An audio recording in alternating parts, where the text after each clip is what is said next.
Hello everyone, welcome to my YouTube channel Jury's World. Today I am going to teach you the chapter Indigo, class 12.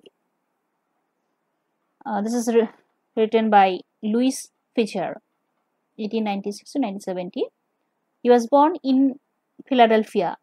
He served as a volunteer in the British Army between 1918 to 1920. Fisher made a career as a journalist and wrote for the New York Times, the Saturday Review, and for European and Asian publications.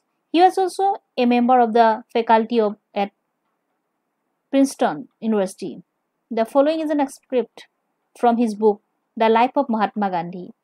The book has been reviewed as one of the best books ever written on Gandhiji by Times Educational Supplement. Let's see the chapter.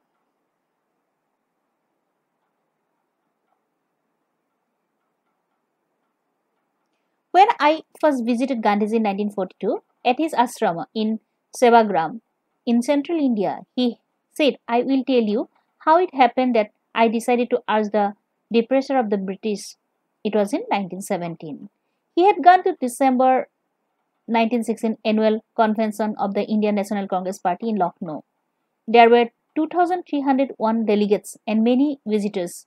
During the proceedings, Gandhiji recounted, a peasant came up to me looking like any other peasants in India, poor and emaciated,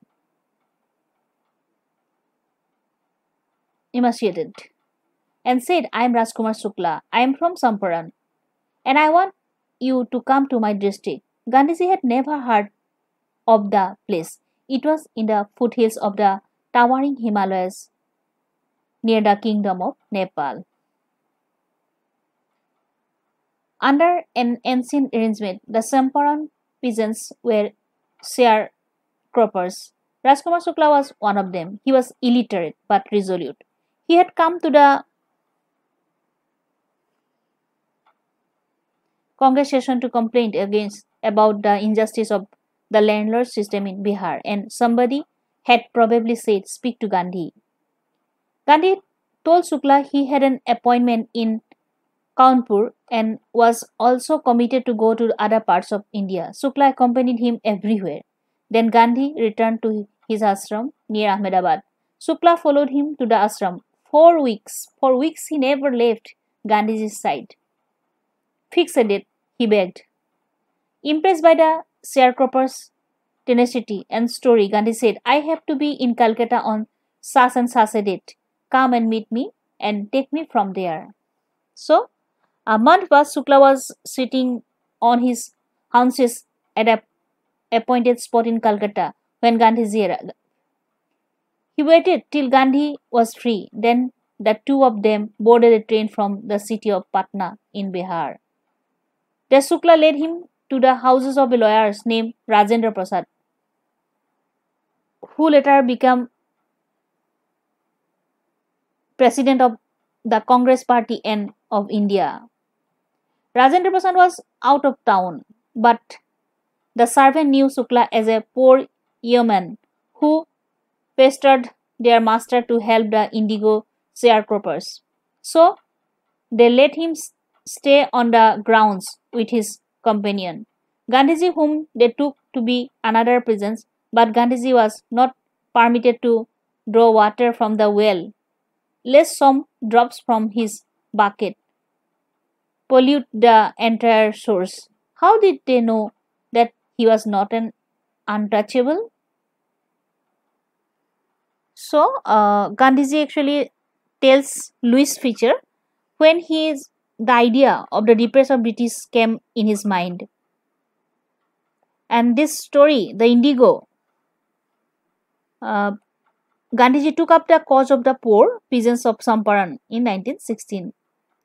The sharecroppers of Samparan were forced to grow indigo according to an old agreement, and the cruel and cunning landlords extorted money from the poor and illiterate peasants.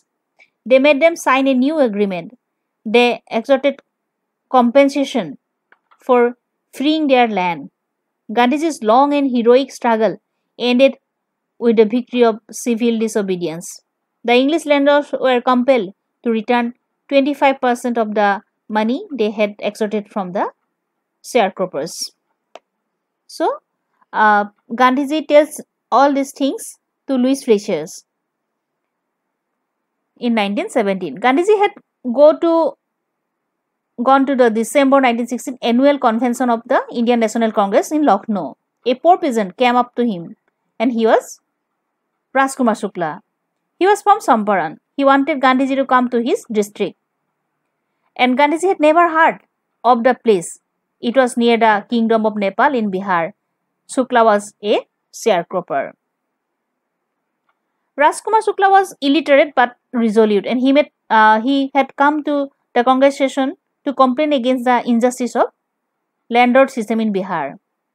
Gandhiji had an appointment in Kanpur and had to go to other parts of India also, as well. So Shukla accompanied him everywhere. He even followed him to the ashram in Ahmedabad. He begged Gandhiji to fix a date. Gandhiji was impressed with Shukla's determination. He asked Shukla to meet him in Calcutta and take him from there. In Calcutta, he waited till Gandhiji was free. Then the two boarded a train for Patna. There Shukla led him to the house of a lawyer named Rajendra Prasad.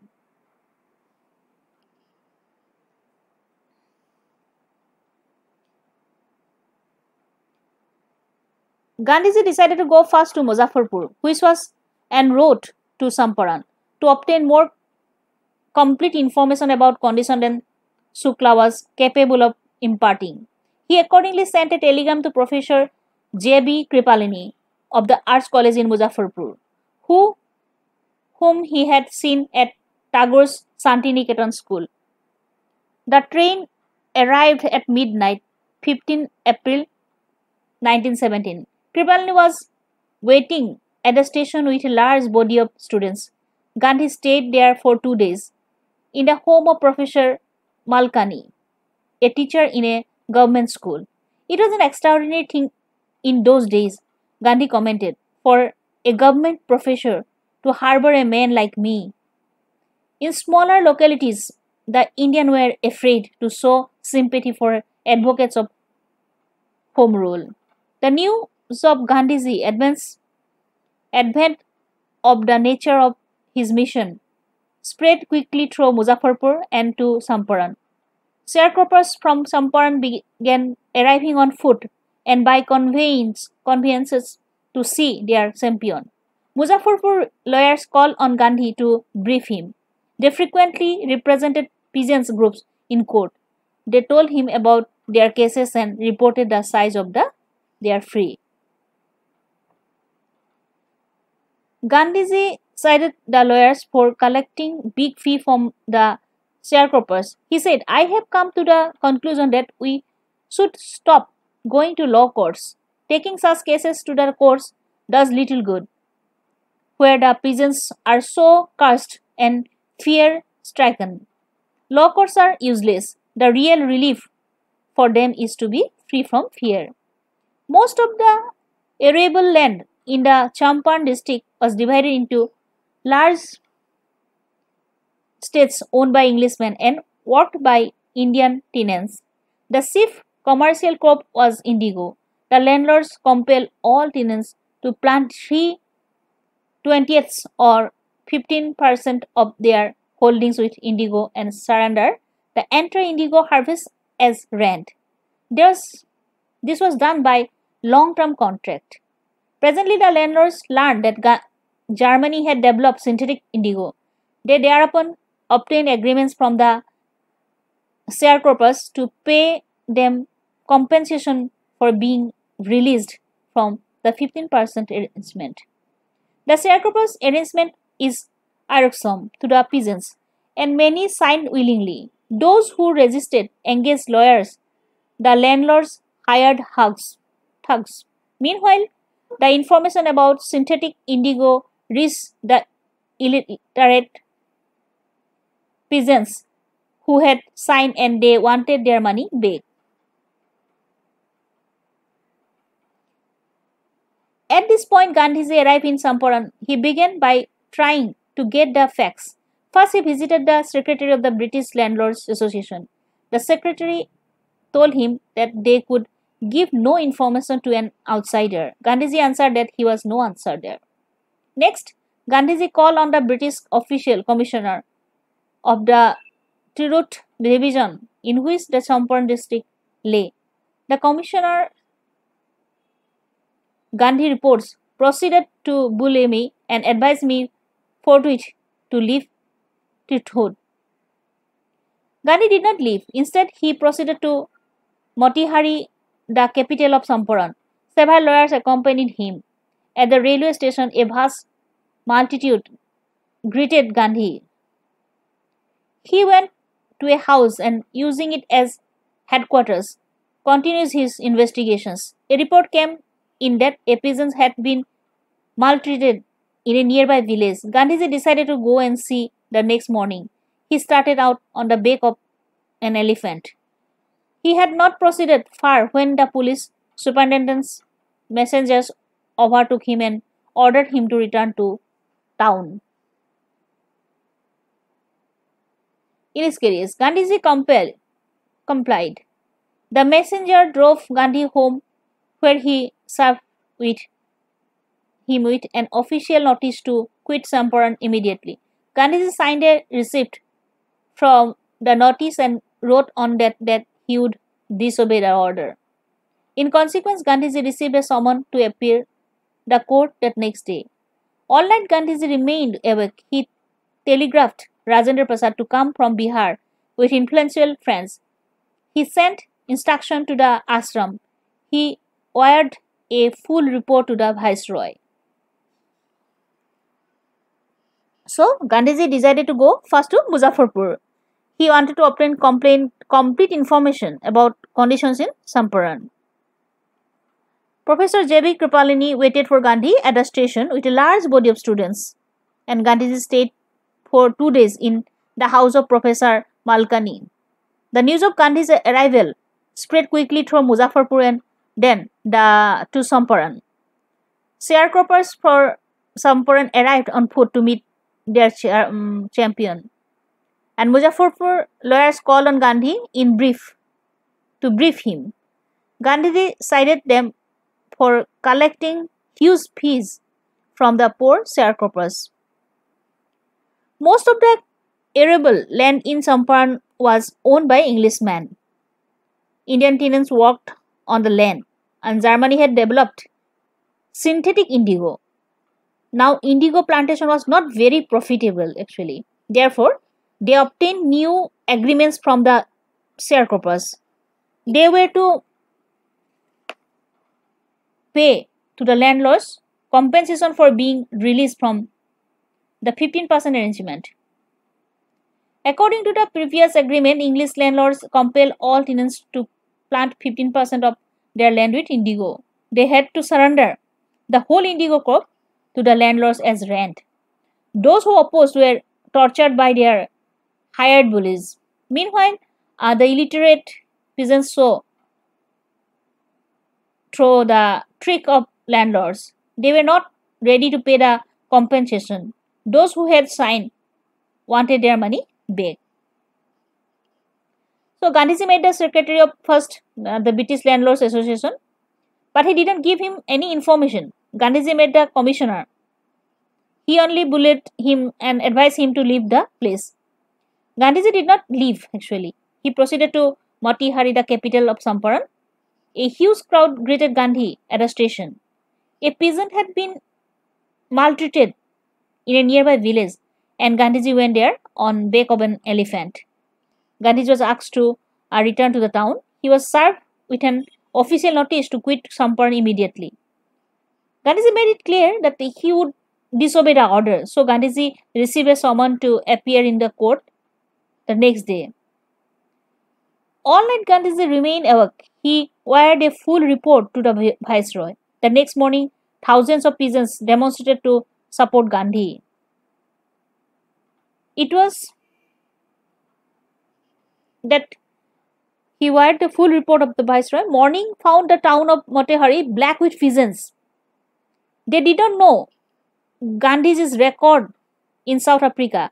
They had merely heard that Mahatma who wanted to help them was in trouble with the authorities. The spontaneous demonstration in thousands around the courthouse was the beginning of their liberation from fear of the British. So, the next morning, thousands of peasants demonstrated to support Gandhiji. It was the beginning of their liberation from fear to the British. And the official felt powerless without Gandhi's cooperation. He helped them regulate the crowd. He was polite and friendly. He was giving them concrete proof that their might, hitherto dreaded and unquestioned, could be challenged by the Indians. The government was baffled. The prosecutor requested the judge to postpone the trial. Apparently, the authorities wishes to consult their superiors. Gandhiji protested against the delay. He read a statement pleading guiltily. He was involved, he told the court, in a conflict of duties. On the one hand, not to set a bad example as a lawbreaker. On the other hand, to render the humanitarian and national service for which he had come. He disregarded the order to leave, not for want of respect for lawful authority, but in obedience to the higher law of our being, the voice of conscience. He asked the penalty due. The magistrate announced that he would pronounce sentence after a 2-hour recess and asked Gandhi to furnish bail for those 120 minutes. Gandhiji refused. The judge released him without bail. When the court reconvened, the judge said he would not deliver the judgment of several days. Meanwhile, he allowed Gandhiji to remain at liberty. So, the officials felt helpless. Gandhiji helped them to regulate the crowd. The government was baffled. The authorities wanted to postpone the trial actually. Gandhiji protested against the delay. Gandhiji told the court that he was involved in a conflict of duties. It was his duty not to set a bad example as a lawbreaker. On the other hand, he was to do justice to thousands of poor sharecroppers. He disregarded the order to leave. Gandhiji had full respect for lawful authority, but in the end, he heard the voice of his conscience. The court did not deliver the judgment for several days. Meanwhile, Gandhiji was allowed to remain at liberty. Rajendra Prasad, Brij Kishore Babu, Maulana Muzaharul Haq, and several other prominent lawyers had arrived from Bihar. They conferred with Gandhi. What would they do if he was sentenced to prison? Gandhiji asked. The senior lawyers replied, they had come to advise and help him. If he went to jail, there would be nobody to advise and they would go home. What about the injustice to the sharecroppers? Gandhi demanded. The lawyers withdrew to consult. Rajendra Prasad had recorded the upshot of their consultations. They thought amongst themselves that Gandhiji was totally strange, and yet he was preparing to go to prison for the sake of the prisons. If they, on the other hand, being not only resident of the adjoining districts, but also those who claim to have served these prisons, should go home, it would be shameful desertion. They accordingly went back to Gandhi and told him they were ready to follow him into jail. The Battle of Sampan is won, he exclaimed. Then he took a piece of paper and divided the group into pairs and put down the order in which each pair was to court arrest. Several days later, Gandhiji received a written communication from the magistrate informing him that the Lieutenant General of the province had ordered the case to be dropped. Civil disobedience had triumphed. the first time in modern India. Gandhiji and the lawyers now proceeded to conduct a far-flung inquiry into the grievances of the farmers. Deposition by about 10,000 peasants were written down and notes made on other evidence. Documents were collected. The whole area throbbed with the activity of the investigators and the vehement protest of the landlords. So, Rajendra Prasad and many other prominent lawyers had arrived from Bihar. They conferred with Gandhi. What would they do if Gandhiji was sent to jail? The lawyers finally decided to follow him into jail. Gandhiji exclaimed, "The battle of Sampan is won." And several days after, the Lieutenant General of the province ordered the case to be dropped. Thus, civil disobedience movement had won for the first time in modern India.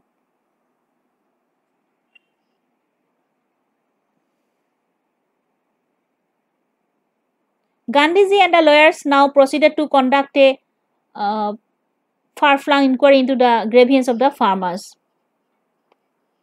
In June, Gandhiji was summoned to Sir Edward Gate, the Lieutenant General Governor. Before he went, he met leading associate and again laid detailed plans for civil disobedience if he should not return. Gandhiji had 4 protracted interviews with the Lieutenant Governor, who, as a result, appointed an official commission of inquiry into the indigo sharecroppers situation. The commission consisted of landlords, government officials, and Gandhi as the sole representative of the peasants. Gandhi remained in Champaran for an initial uninterrupted period of 7 months and then again for several shorter visits. The visit undertaken casually on the entreaty of an unlettered presence in the expectations that it would last a few days occupied almost a year of Gandhi's life. The official inquiry assembled a crushed mountain of evidence against the big planters, and when they saw him, they agreed in principle to make refunds to the peasants. But how much must we pay? They asked Gandhiji.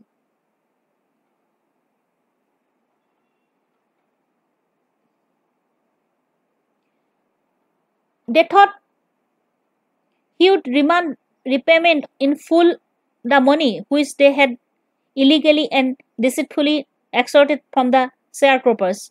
He asked only 50%. There he seemed adamant. Right, Reverend J.Z. Hodge, a British missionary in Sampar who observed the entire episode at close range, thinking probably that he would not give way. The representative of the planters offered to refund to the extent of 25%, and to his amazement, Mr. Gandhi took him at his word, thus breaking the deadlock. The settlement was adopted unanimously by the commission. Gandhiji explained that the amount of the refund was less important than the fact that the landlords had been obliged to surrender part of the money and with it part of their prestige. Therefore, as far as the peasants were concerned, the planters had behaved as lords above the law. Now the peasants saw that he had right and defenders. He learned courage. Even justified Gandhiji's position. Within a few years, the British planters abandoned their estates, which reverted to the peasants. Indigo sharecroppers disappeared. Gandhi never contented himself with large political or economic solution. He saw the cultural and social backwardness in Sampan village and wanted to do something about it immediately. He appealed for teachers Mahadev Desai and Narahari Parikh, 2 young men who had just joined Gandhi as disciples, and their wives, and volunteered for the work. Several more came from Bombay, Pune, and other distant parts of the land Devdas Gandhiji's youngest son arrived from the ashrama, and so did Mrs. Gandhi. Primary schools were open in 6 villages. Kasturbhai taught the ashrama rules on personal cleanliness and community sanitation. Health conditions were miserable. Gandhi got a doctor to volunteer his service for 6 months. Three medicines were available: castor oil, quinine, and sulfur ointment. Anybody who showed a coated tongue was given a dose of castor oil. Anybody with malaria fever received quinine plus castor oil, and anybody with skin eruption received ointment plus castor oil. Gandhiji noticed the filthy state of women's clothes. He asked Kasturba to talk to them about it. One woman took Kasturba into her hut and said, "Look, there is no box or cupboard here for clothes. The sari I am wearing is the only one I have." During his long stay in Samparan, Gandhi kept a long distance watch on the ashram. He sent regular instructions by mail and asked for financial accounts. Once he wrote to the resident that it was time to fill in the old latrine trenches and dig new ones, otherwise, the old ones would begin to smell bad. So, Gandhiji had 4 interviews with the lieutenant governor. He appointed an official commission of inquiry into indigo sharecroppers' situation. Gandhiji was a sole representative of the peasants. He remained in Samparan for more than 7 months. There are many evidence against the landlords. They had illegally extorted money from the sharecroppers. Gandhiji asked for 50%.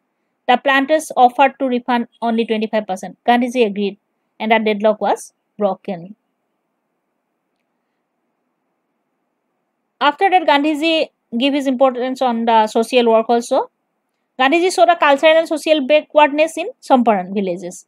He wanted to do something about it immediately. Mahadev Desai and Narahari Parikh, 2 young men, joined Gandhiji as disciples. Even their wives volunteered for the work, and many more came from Bombay, Pune, and other distant parts. Gandhiji's son Devdas also joined there. Primary schools were open in 6 villages. Kasturba taught cleanliness and sanitation.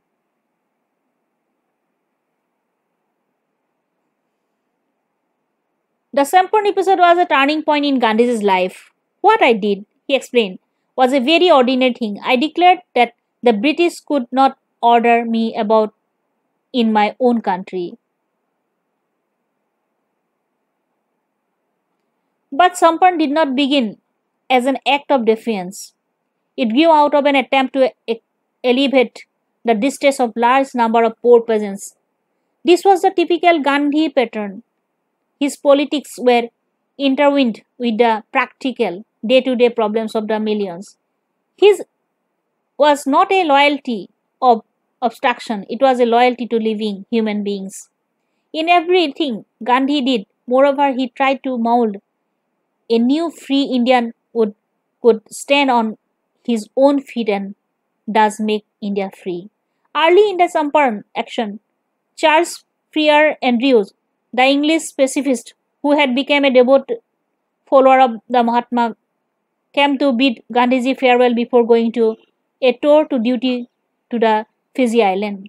Gandhiji's lawyer friends thought it would be a good idea for Andrews to stay in Samparan and help them. Andrew was willing if Gandhiji agreed, but Gandhiji was vehemently opposed. He said, "You think that in this unequal fight, it would be helpful if we have an Englishman on our side?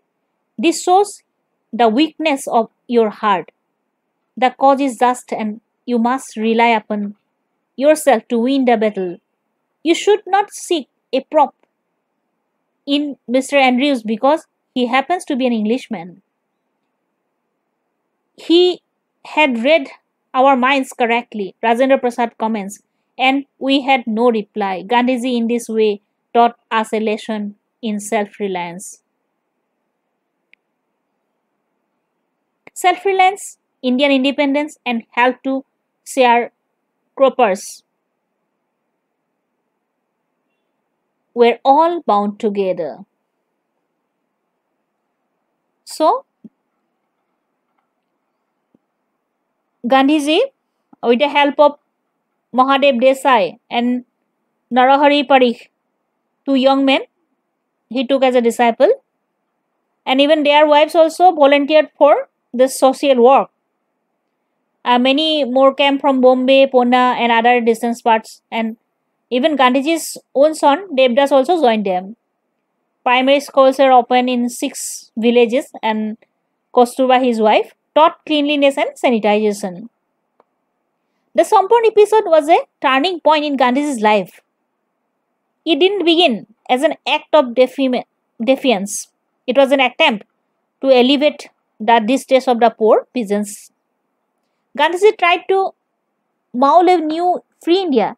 He wanted him to stand on his own feet and thus make India free. Some people wanted CF Andrews to stay in Samparan and help them, but Gandhiji opposed it. He didn't want that Indians should take the help of an Englishman in their own struggle for freedom. In this way, Gandhiji taught them self-reliance. So, self-reliance, Indian independence, and help to sharecroppers were all bound together in Samparan. So, through this, Gandhiji taught them all about to fight themselves for their own right. So, this is all about the Indigo movement, the Samparan movement, or the first liberation movement of Indian. Hope you have understood the chapter. In my next video, I will give you the question answers from the SS question papers. We'll discuss there.